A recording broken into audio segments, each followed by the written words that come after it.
A Rumoured Bloodline member has been sent to NXT, plus the WWE Bad Blood main event has been revealed, and an absent AEW faction looks to be returning. It's all in the Cultaholic Wrestling news right now. Bloodline news, dun-dun-dun-dun-dun-dun-dun. Throw up your ones, it's time for funs. Not that one, you naughty boy! Sorry. Honestly, there's children watching. Sorry, ma'am. Shocking behaviour. Talk about the Bloodline. Yes, PW Insider have a huge scoop. They're saying that Hikuleo has been added internally to the NXT roster. This comes following months of speculation that he will be introduced as part of the ongoing Bloodline saga. We had reported, and other sites had reported, that Hikuleo was on the books with WWE, and it was expected that he be added as a muscle for the Bloodline. But then we obviously saw, we've seen this year like Solo Sikoa take the lead, and then Tama Tonga come in, Tangaloa come in, and then Jacob Fatu just come in and blow them all out of the water. Yes. So whether or not they've just gone, let's not rush this. There's no need to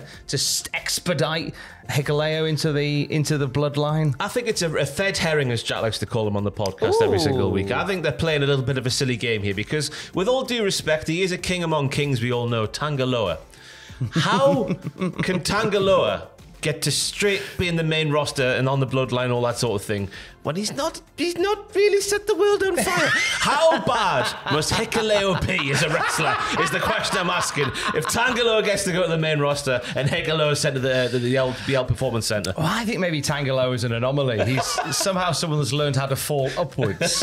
But I think maybe. You know what? I can't wrestle. I had one match and I was gassed walking to the ring. I've never wrestled. Oh, there we go. So we speak from people who haven't done it, but he's not been great as Tangaloa, to the point where maybe they've gone, well, let's not rush the next one. Maybe, potentially. Let's maybe send them down and do some reps, grind some XP in NXT, and then bring them back up then, especially if there's no mad rush to get a new Bloodline member in. Maybe this is for the next chapter of the Bloodline Odyssey. Maybe post Solo Sikoa era where that Bloodline implodes. Maybe Hikuleo leads a new one with a few other people. But then again, the mind does wonder, what will the NXT gimmick be for Hikuleo if he does get an NXT flavoured gimmick? I think Chef Michaels stirring that big soupy pot again. Do you not think maybe you associate him with the Bloodline and just kind of have almost like Solo Sikoa give him the nod? It comes down with a drip. Blood in the drip. Yeah. We are putting Tangaloa on NXT then. I like Surgeon Hikuleo. He's got the drip with the blood inside of it. He squirts people with blood like Kurt Angle and milk. It writes itself, Chef Michaels. My God, they're covered in blood. Do you know what? Yeah, forget everything I said. Hikuleo, wrestling surgeon. Hikuleo, we'll see you now. A lot of conversation about another member of the dynasty of Samoa, that being Zilla Fatu. GCW announced that they were no longer planning to work with Zilla Fatu after this past weekend, and it led a lot of people to think that maybe that's another new Bloodline edition on the horizon. Maybe not, though, because Fightful Select are reporting Zilla Fatu has not signed with WWE. He had a disagreement with GCW about an agreed rate and didn't work this past weekend's show. We told that he has a management team that wanted to speak with GCW, but it didn't end up happening. GCW and Zilla have been in contact, but we aren't sure if the two sides will work together again. Yeah, very suddenly pulled from the GCW stuff with Zilla. It sounds like there's some animosity there. He was another one that was pitched to be a part of things for WWE going forward, part of the Bloodline going forward. Maybe he's still in that conversation for the next iteration of the Bloodline. It's a very interesting story about the agreed rate, though, because it says there, agreed rate, so they've got the rate going for his appearances for GCW. Maybe the rumours of the move to WWE have jacked his rate up, and they've gone, well, we had an agreed rate with you before, why have you put it up for us? But I don't know how I feel about that. I'd heard that there was something where like his rate was one amount and it had like trebled or quadrupled when he went to them again. Said, this is the new rate now, like it or lump it.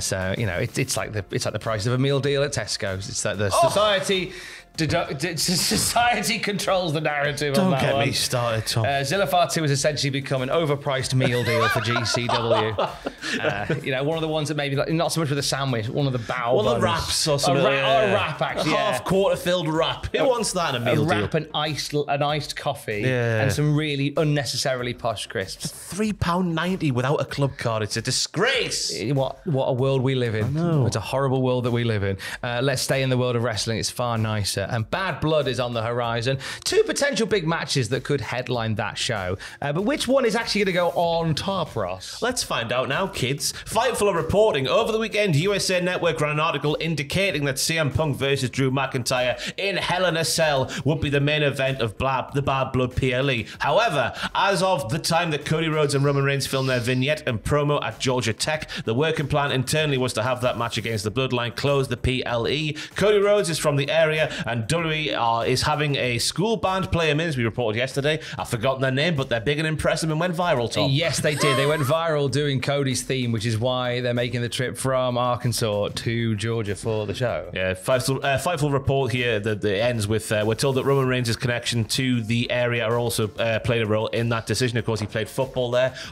You played football here, sir. Thank you, said Cody Rhodes to him in that very dramatic vignette. This makes you think that something's going to happen at the end of the show to set up the Survivor Series. So maybe something that puts us in place for War Games. Dr. Hikuleo comes down with his blood guns. Emil Dealzilla crops off as well. This has all gone terribly wrong.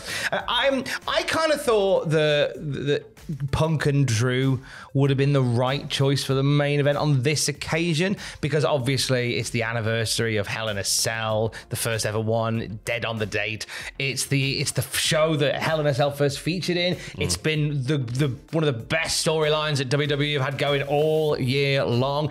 All the optics felt right to have that as your main event. Give them the time, because Lord knows the last 2 matches they've had, whilst they haven't been terrible, they've not set the world on fire. Well, the stipulation got in the way. I thought of the last match they had, the old strap match. Yeah, I hate you so much, I'm going to touch all 4 corners of the ring. That'll teach you. And I'll give you that bracelet. But yeah, so I really want them to really go all out for this final match. I felt like it would have been a main event, but then at the same time, I don't want it to go on first. Yeah.